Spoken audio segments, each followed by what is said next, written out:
Hello guys, j'espère que vous allez bien. Bienvenue chez Ladoa. It's about everything. Actuellement, je suis tombée sur le cas. J'ai vu cette femme, je ne sais pas de quel âge, quel tranche d'âge, c'est quoi son origine, peu importe. Non, oui, elle vient du Nigeria, pardon. Pleurer sur TikTok, en larmes. Et là, personne regarde vraiment le vrai problème. Tout le monde se dit, oh my god, pauvre toi, bébé. Et là, on comprend, ce n'est pas l'amour qui a échoué. C'est un business.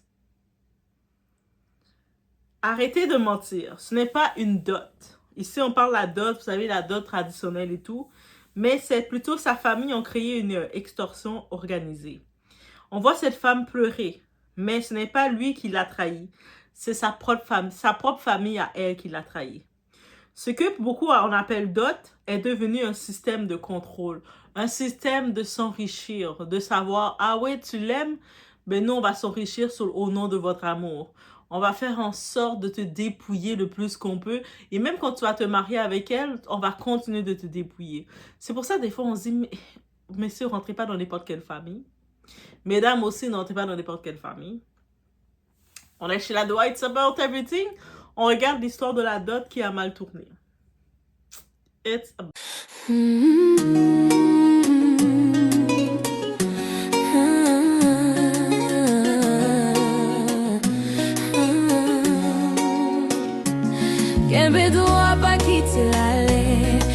Donc, en effet, on parle d'une femme amoureuse, un homme prêt à construire, puis une liste arrive. Pas une liste de bénédictions, une liste d'exigences. Et un instant, tout s'effondre. Elle dit, ce n'est pas moi, c'est ma famille. Donc, elle n'a même pas défendu. Elle a vu la liste, c'était exagéré. La dot, c'est comme c'est supposé être symbolique, mais beaucoup de familles le voient comme étant la façon de arnaquer l'autre. Et c'est là que ça fait mal. Parce qu'elle est coincée entre deux mondes. L'amour qu'elle a choisi et les attentes qu'elle n'a pas créées. Tout ça se passe au Nigeria, guys. Une jeune femme expose sa liste de dot. Et son copain disparaît. Il n'a pas juste disparu. Il a bloqué, effacé, terminé. Yo, on passe à autre chose. Laisse tomber. Et pas parce qu'il ne l'aime pas, mais parce que la liste ressemble à une facture d'entreprise. Donc, dans cette liste-là, vous allez voir à l'écran, vous allez pouvoir prendre le temps de mettre sur pause et regarder si cet homme avait raison de la bloquer.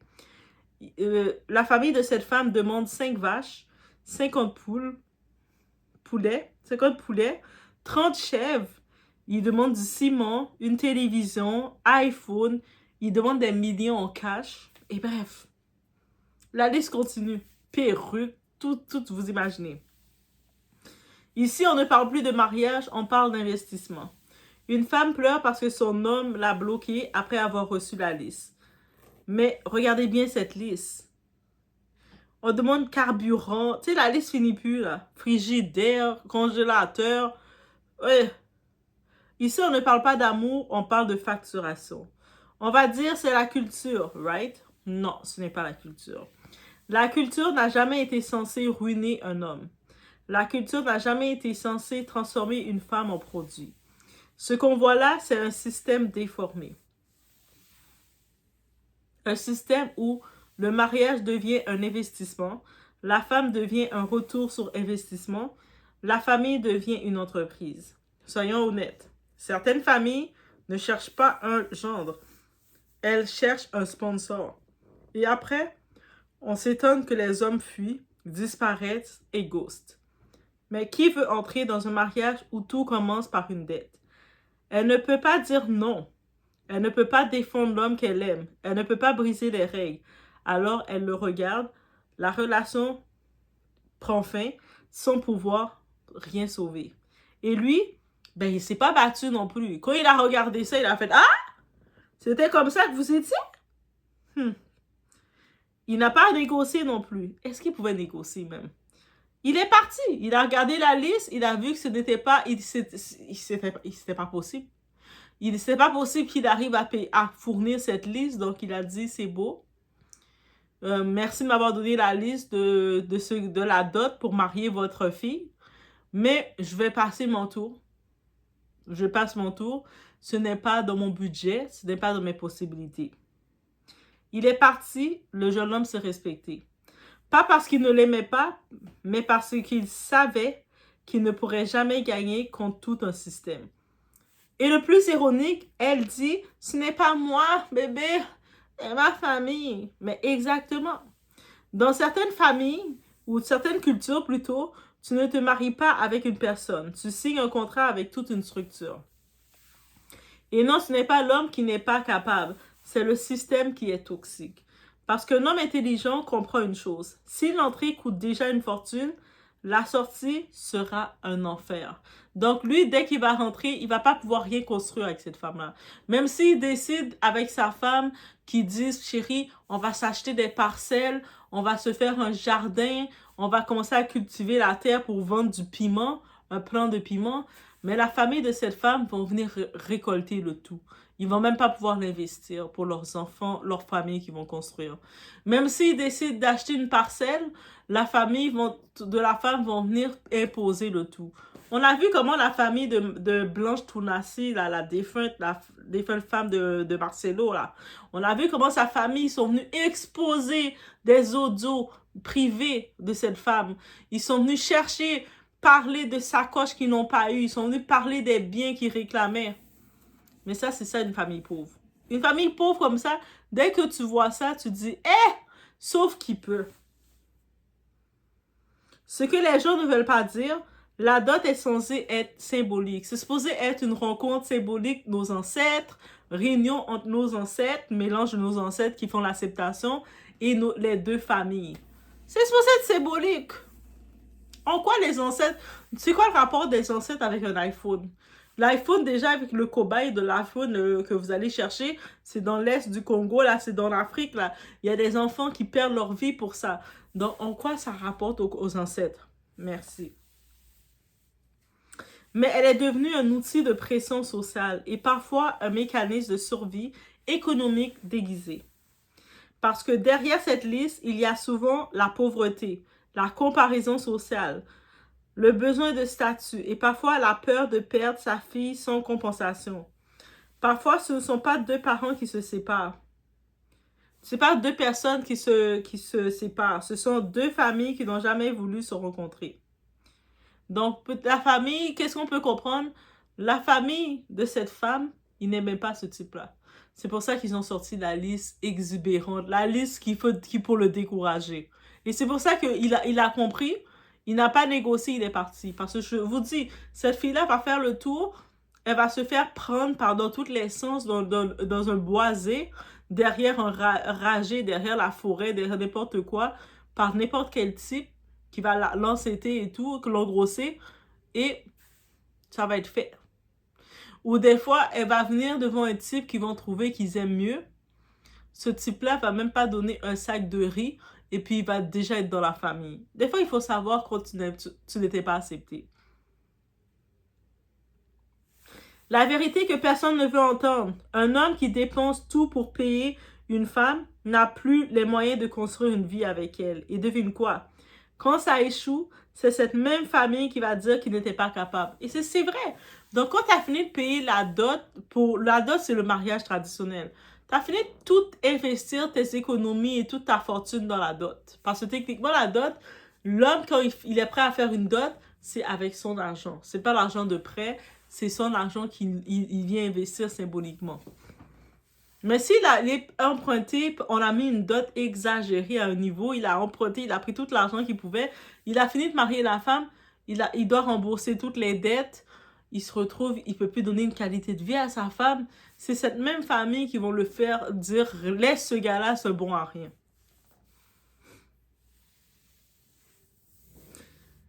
Vous appelez ça une dot? Moi, j'appelle ça un business sur le dos du mariage. Et tant que ça continue, l'amour sera toujours le premier à souffrir, à périr. Il ne l'a pas quitté. Il a fui un système.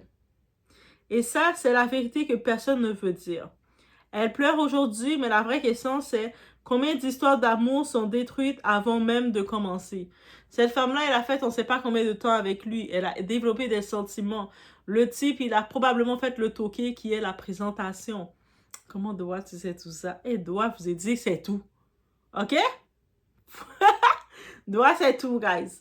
Donc, le toki qui est la présentation, je sais que le toki, la présentation, habituellement, se fait chez la femme. Et dépendant des cultures, mais la plupart du temps, c'est habituellement chez la femme. C'est la présentation, l'homme vient se présenter avec sa famille chez la femme pour dire que il est le courtisan officiel. Et quand ils ont continué à se fréquenter et c'est officiel, là, on doit passer, après la fréquentation, l'étape, c'est officialisé. C'est le mariage. Donc, il vient annoncer, voici, je me présente. Il est venu chercher la liste. Il demande la liste de la dot. Et la famille, habituellement, c'est la famille du père, dépendant si si le village ou si la tribu était patriarcale, c'est le côté du père, la famille du père qui vont faire la liste. Si la tribu était matriarcale, c'est le côté de la mère, la famille de la mère qui font la liste, dépendant du système de la tribu. Doha, comment tu sais toutes ces choses-là? Mes ancêtres qui m'ont dit. Mes ancêtres. Mes ancêtres me disent beaucoup de choses, guys. Guys, wow. Et c'est ça. Donc, non, le problème n'est pas les familles pauvres. Le problème, c'est quand le mariage devient une transaction. Quand l'amour passe après l'argent, tu ne construis pas un foyer, tu entres dans une dette émotionnelle et financière. Parce que dans un certain cas, la dot ne sert pas à honorer une union, elle sert à validation sociale. Plus la liste est longue, plus la famille prouve quelque chose au monde, statut, image et pouvoir. Et là, ça devient dérangeant. Le mariage devient une industrie silencieuse. On négocie, on impose, on compare, on affiche. Et au centre de tout ça, une femme transformée en symbole de valeur sociale. Pas une personne, un signal. Parce que plus l'homme paie, plus il est acceptable. Pas qu'il est... Il paie là. C'est pas qu'on va regarder la qualité de l'homme. Oh, il est acceptable parce qu'il a donné l'argent. Peu importe comment il a trouvé l'argent.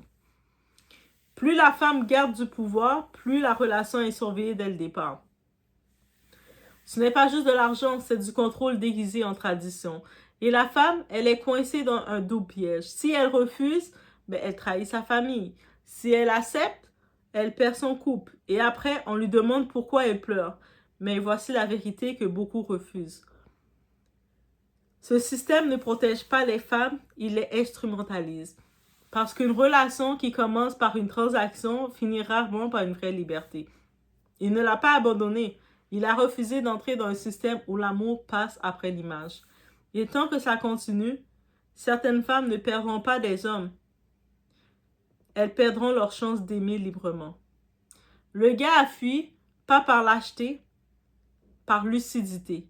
Parce qu'il a compris une chose. Tu ne peux pas construire ton futur dans une famille qui voit ton présent comme un paiement. L'amour ne devrait jamais être une facture, sinon ce n'est plus un mariage, c'est un deal. Soyez honnête, c'est la culture ou c'est devenu un business? Oui, dans les commentaires, lâchez-vous. Lâchez-vous dans les commentaires, lâchez-vous. Des fois, je vois vos commentaires, vous m'écrivez aussi via mon Instagram les messages. Je les vois, je suis contente, j'aime ça. On communique, mes bébés, mes doassins. Et comme les influenceurs, la Maïvaguenam, mes vies. Je peux pas dire ça. Ça serait mentir. Mes vies. Non, j'ai ma vie, vous n'êtes pas mes vies, j'ai juste une vie. OK? Donc, on va rester avec les doigts. Parce que si je commence à vous dire mes vies, même moi, je vais sentir que je dis n'importe quoi. Donc, mes doigts, laissez-moi savoir qu'est-ce que vous en pensez. Et puis, ça devrait servir de leçon parce que beaucoup de femmes, j'avais déjà entendu un témoignage d'une de ces femmes qui est quelque part, qui vit dans le continent de l'Afrique. Et cette femme-là, justement, elle avait perdu 3 mariages avec 3 partenaires. Quand je dis perdu, ben, ils sont décédés depuis les avant, mais 3 relations de saboter à cause de sa famille. Et puis, dans chacune de ces relations, ça la faisait de plus en plus mal. Mais sa famille arrivait avec des listes, des demandes. Et il y a même des demandes, il y en avait une de ces demandes, on avait demandé à un de ses partenaires une auto, une Jeep Pathfinder, une Jeep Pathfinder de l'année. Et à l'époque, c'était en 2019. Jeep Pathfinder, vous avez les Jeep Pathfinder, allez regarder, yo, doit qu'on n'ait pas trop les autos, allez regarder Jeep Pathfinder 2019, mais on lui avait demandé ça dans la liste. Est-ce qu'elle s'est mariée? Jusqu'à ce jour, elle n'est pas mariée, guys. Elle n'est pas mariée, là maintenant, si je ne me trompe pas, elle est rendue avec 5 enfants. 5 enfants, 3 pères différents. Aucun de ces hommes a fait le toqué. Donc, je sais que c'est traditionnel. Le toqué, c'est la présentation à la famille. Aucun de ces hommes... Les hommes, je pense qu'ils avaient commencé à faire le toqué ou ils avaient demandé la liste. Je ne sais pas si le toqué vient avant de demander la liste de la dot. Mais, tu sais, pour faire les demandes, dans ces 3 relations, elle avait eu des... Ils avaient eu la liste. Et puis, les 3 partenaires ont fait comme ça. Ils ont fui. Et chacun de ces 3 hommes-là, quand elle a des nouvelles d'eux, ils sont tous mariés dans leur belle vie. Et elle a comme 5 enfants, 3 pères différents. Et les 3 autres pères différents qu'elle a, c'est 3 hommes, pas du tout dans ça, là. 3 hommes comme ça au hasard rencontrés. Il y en a un d'entre eux qui est un Haïtien. Mon frère haïtien. Et bah, c'est ça. Lui, c'est sûr qu'il n'allait pas payer la dot. En Haïti, il n'y a pas vraiment la dot. Ça n'existe pas. Donc, lui, elle est comme, hein, c'est quoi ça fait là? C'est bon, là. C'est bon. Un Haïtien bien Canado. Canado haïtiano. Au moins, si c'est haïtiano tout court, j'aurais pu dire, peut-être qu'il va avoir un petit côté respect de ta tradition. T'es allé prendre un Canado haïtiano. Qu'est-ce qu'il va te dire d'autre quand tu vas lui parler de dot que, ben là, pourquoi je vais payer tout ça? J'ai pas besoin de rentrer de ta famille, on est ensemble déjà. Mais ils ont un très bel enfant ensemble, parce que oui, haïtiano font des beaux enfants. Mais bref, et puis je sais que ces deux autres pères de ces enfants, c'est deux autres... Il y en a un, je pense, un Québécois. Et Québécois non plus, va pas. Et puis l'autre, c'est, je sais pas trop. Peut-être son pays, je sais pas trop. Mais, elle, jusqu'à maintenant, elle a le plus gros regret. Elle s'est dit, si elle serait revenue en arrière, dès son premier partenaire sérieux, elle n'aurait même pas été présentée à la famille, elle serait juste installée avec lui. Et puis, progressivement, ils auraient probablement fait un mariage à la mairie, fait un mariage tranquille dans leur église respective ou peu importe. Et elle aurait été bien. Avec son premier partenaire qui était sérieux. Donc, quand je dis sérieux, qui était allé chercher la liste de sa famille. Mais, on lui avait demandé tellement de produits. Et puis, à l'époque, son premier partenaire, il était jeune étudiant, il vivait encore chez ses parents, il mettait de l'argent de côté il voulait acheter un bloc d'appartement. Il était comme, mais bébé, ça c'est beaucoup d'argent, ça va prendre une partie de notre économie, mais moi je voulais acheter le bloc appartement, comme ça va me donner un revenu résiduel tous les mois, ça peut me donner ça pour à vie, tu sais, parler, ça fait pas de sens ça. Mais là, c'est la famille, c'est la famille. J'ai tel représentant de la famille, on dit ça. Jusqu'à ce qu'il a dit, tu sais quoi, on laisse tomber. Elle a rencontré après un deuxième type. Je pense que c'est à partir du deuxième type qu'on a demandé... Non, c'est le troisième type qu'ils ont demandé la Jeep Pathfinder 2019. Jeep Pathfinder, là. Les Jeep Pathfinder. Allez taper Jeep Pathfinder, gars. Moi, je connais pas trop l'impact auto. Moi, je me rappelle quand j'étais dans mon cours de conduite. Et puis l'instructeur, le professeur, il vient me tourmenter en me demandant, il demande à chacun des élèves de la classe, c'est quoi le type d'auto de rêve que vous aimeriez conduire? Moi, je le regardais, je sais comme, pourquoi tu me poses ces questions-là? Pourquoi tu me poses des questions techniques comme ça? Moi, je l'ai dit avec toute ma joie de vivre que je peux avoir. Moi, j'aimerais conduire une Jeep Lexus. Oui, c'est mon auto de rêve. Là, le professeur était obligé de péter ma balloune et ça m'a tellement déçue. Mais non, ça n'existe pas une Jeep. On m'a donné une auto de rêve. J'ai donné c'est ça mon auto de rêve. Est-ce que vous n'êtes pas d'accord avec moi, guys? Une Jeep Lexus. On demande c'est quoi ton auto de rêve? Je dis une Jeep Lexus. Et moi, j'ai dit, moi, j'aimerais conduire une Jeep Lexus parce que oui, c'est mon auto de rêve. Si on me demande auto de rêve, c'est dans mon rêve. Ça veut dire dans mon rêve à moi, je vois les choses mélangées. Et puis, on m'a fait comprendre que Jeep, c'est une marque, Lexus, c'est une marque. Donc, il n'y a pas la combinaison des deux. Moi, je le regardais en mode, ben, si on me parle d'auto de rêve, moi, c'est ça. C'est donc 2 autos. Non, une auto qui s'appelle Jeep Lexus. Créez-le, mettez un trait d'union entre les deux. Mais moi, c'est ça mon auto de rêve que je veux conduire. Et puis le monde faisait hi, comme s'il riait. Mais moi, je suis sérieuse. Et je suis encore sérieuse. C'est mon auto de rêve que je veux conduire.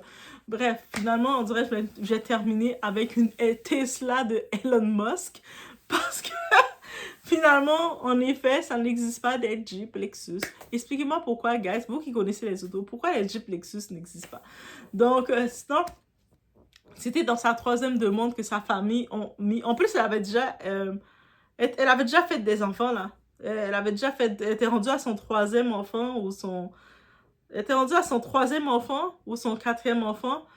Mais elle avait déjà ses enfants et puis elle était mère célibataire quand sa famille a vu une autre demande et puis ils ont osé mettre une Jeep Lexus. Et non, pas une Jeep Lexus, ça c'est moi qui veux ça.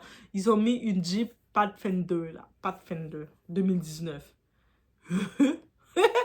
Le type, en plus, il n'y avait pas juste ça, il y avait plein d'autres produits bizarres. Pas produits bizarres, mais plein d'autres produits et tout. La famille a retenté. Mais là, le type a fait... Êtes-vous sérieux? Il a dit... Il a essayé de dire à la fille... Je pense qu'il avait quand même tenté, malgré qu'elle avait des enfants déjà avec un autre homme ou 2 autres hommes. Mais il avait quand même tenté de dire, tu sais quoi? Parce que même si tu as des enfants, un homme qui t'aime, il peut quand même être avec toi. Mais quand il a vu que sa famille, c'est une famille d'affamés, tout ça, il a fait, ah non, ça sert à rien. Il a dit, c'est beau, je laisse tomber. Et puis, elle a rencontré un autre gars. Je pense que c'est là qu'elle a rencontré Laïssa. Et lui, il était comme en mode, yo, moi, je suis cool. Yeah, on est cool. Et puis, elle était, tu viens dans mon pays, rencontrer la famille, tout ça. Il était, non, j'ai pas besoin, là. Parce qu'en plus, elle avait parlé, elle a fait l'erreur, elle lui avait parlé de toutes les dots qu'elle avait reçues.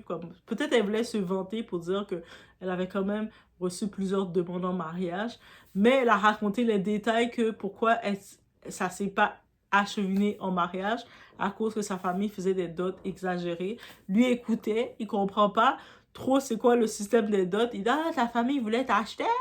Après, quand il disait ça, et puis lui... Il disait, mais moi, je ne veux même pas les rencontrer. Il a dit ça carrément. Il a fini de la mettre enceinte. Il a dit, je ne veux même pas les rencontrer. Mais voilà. Voilà les retombées. Sur les familles, arrêtez de faire ça, de saboter vos filles.